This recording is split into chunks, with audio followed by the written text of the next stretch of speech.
In this lesson, I will explain to you variables and types of data.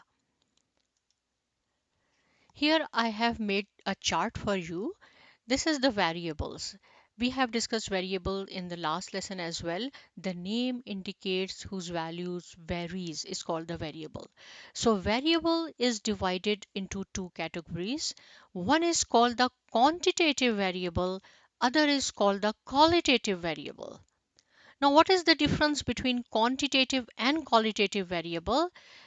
If we count or measured some variables, is called the quantitative. Just like example, if I will say $78 is a numerical value, right? So this is the counted.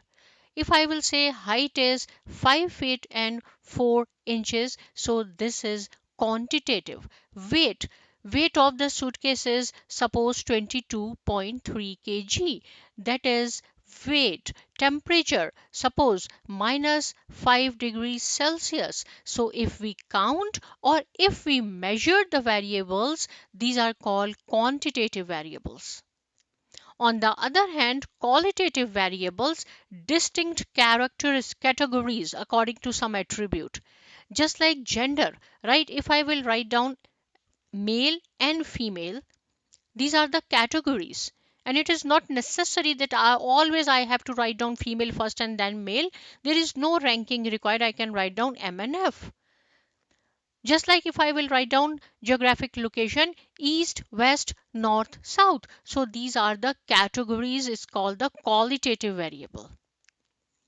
Now, the quantitative variable is further divided into two categories. Why it is divided? Because as I have said that if we count and if we measured both combined, it's called the quantitative, but if we count, it is called the discrete variable. If we measured, it is called the continuous variable. Now what is the difference? Discrete and continuous. Count means 16, 78, 500, etc. Book of the pages. If I will say count the pages of your statistics book, maybe you will say 400 or 500 or so on. You will not say like 400.3 pages. No, you will give me the answer in whole number. So this is the discrete. Money is spent online during the year. We will count. So if we count, it is called discrete variable. On the other hand, continuous, if our figure is in decimal, 3.14 is the value of pi which we use in math. In fraction we say 22/7, but if you will use your calculator or simplify it, it will be 3.14 something. The weight of the suitcase, right? 23.5 kg. So this is the continuous variable, speed of the wind. So simple. Variables are divided into two categories, quantitative, qualitative. Quantitative is further divided into two categories, discrete and continuous. Right? Okay, now move on to the next slide. So here we will discuss boundaries in the next lesson in detail, but here I only want to show you what is the meaning of boundary. Variable, right? Length changes, so it is variable. Temperature changes, it is variable. Time and mass are the example of variables. If suppose we measure the length of anything and it is 18 centimeter, right?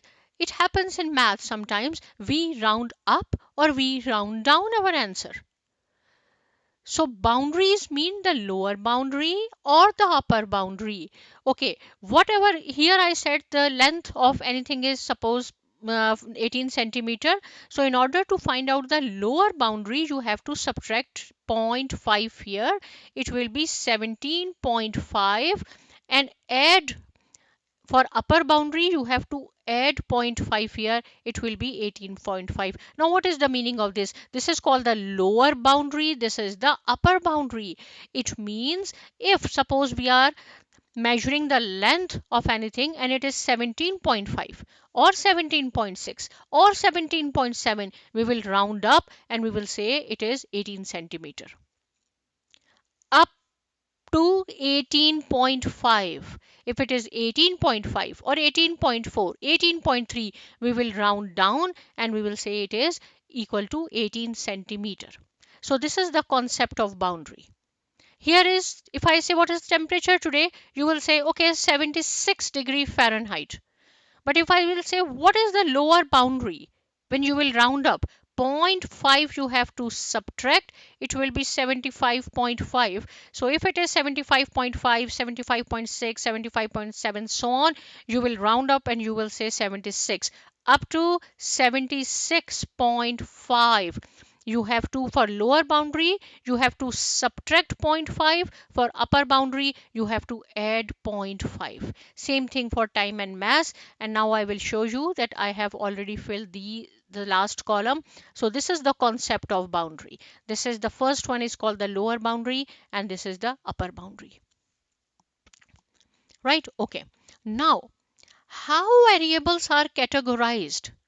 I say counted or measured. If we count, it is called discrete variable. If we measure, it is called continuous variable. Can the data values be ranked? First of all, means we see, can the data values be ranked? Means first, second, third, and fourth. Just like if the student has A plus, we will say he or she is on the first place, and then B and C second place, and the third place. So can the data values be ranked? Can the data be organized into specific categories? Whatever data we have, can we divide into categories? These belongs to rural, these are urbans. Can the data be measured? Height, temperature, time, length, IQ, etc. So these type of classification needs measurement scale. Right? Whether we can rank our data, whether we can organize our data into categories, whether we can measure our data. So for these purposes, we use measurement scales. And there are 4 measurement scale which we will discuss one by one.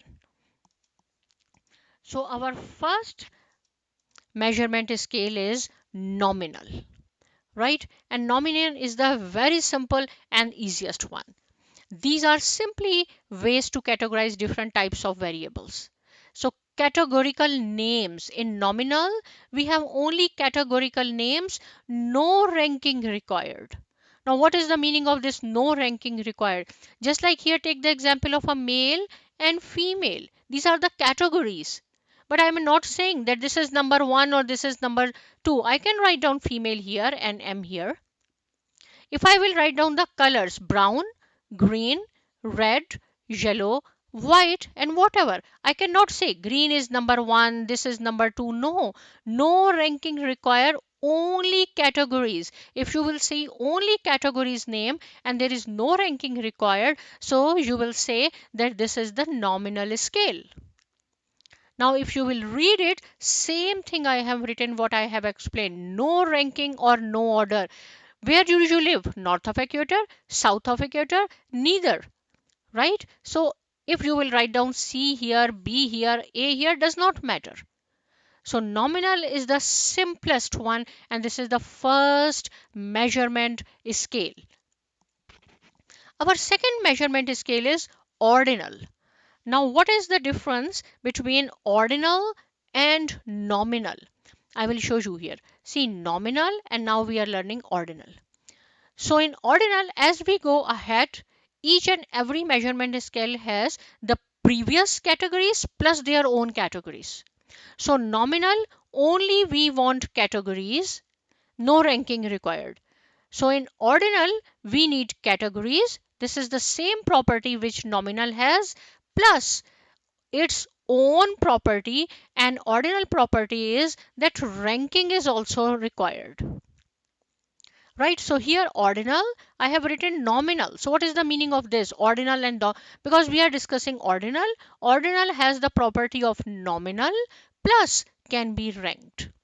Data measured at this level can be placed into categories, and these categories can be ordered just like the letter grade A, B, C, D, first, second, third, and fourth. Guest speaker speech or the motivational speech, we can ranked excellent, average, poor, fair, good, whatever. Restaurant services, 1 for poor, 2 for average, 3 for very good, and 4 for excellent. students ranking first, second, third and fourth.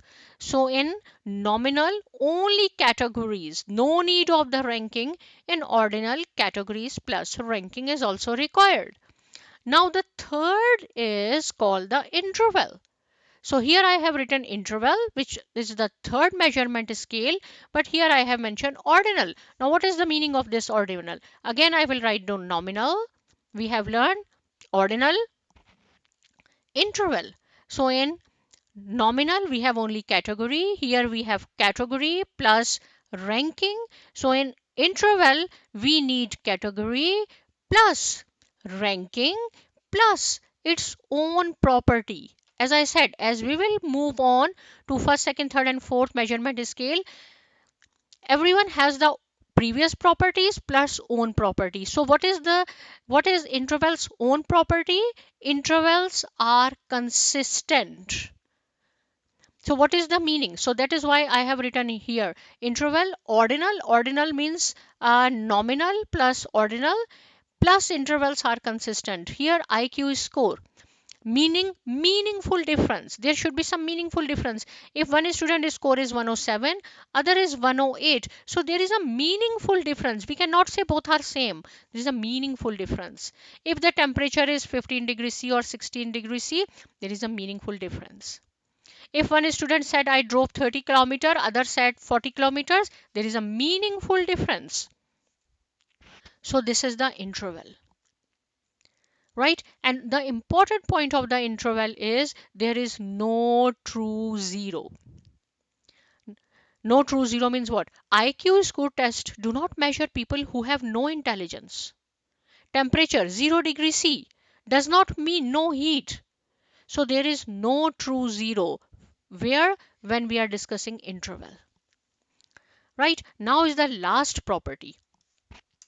Our last measurement is ratio. So first one was nominal, ordinal, interval and then ratio. So here in ratio all these three properties plus ratio its own property. Ratios are consistent. Now what is ratio? Here I have made one example. If the weight of one person is 100 and the other person is 50, what is ratio? 2:1 means his weight is double than the first one. And in ratio there is true zero. This is the important point. In interval no true zero. In ratio there is true zero. The researcher should note that among these levels of measurement the nominal level is simply used to classify data, whereas the levels of measurement described by the interval level and the ratio level are much more exact. Right, the first one is very simple, these are exact. Okay, now here I have made a chart for you. So here I said each level has the properties of the preceding levels plus something more. What I have explained, right? Just like categories and rankings. So same thing here. Nominal, ordinal and interval data are discrete. And what is discrete? Which we count. What is continuous? What we measure. So only ratio is continuous. These three are discrete.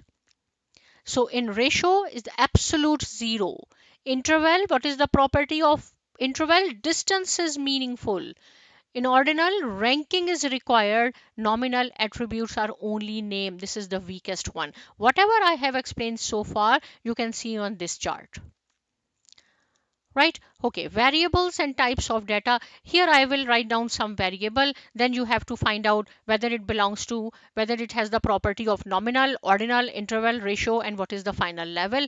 Right, so first just like hair color, if I will write down someone has white color, black color, brown color, blonde color, right? So only these are the categories. There is, I cannot say this is first ranking, second and so on. So this is the nominal and its normal level is also the nominal. Why? Because here hair color, we do not have ordinal, interval and ratio.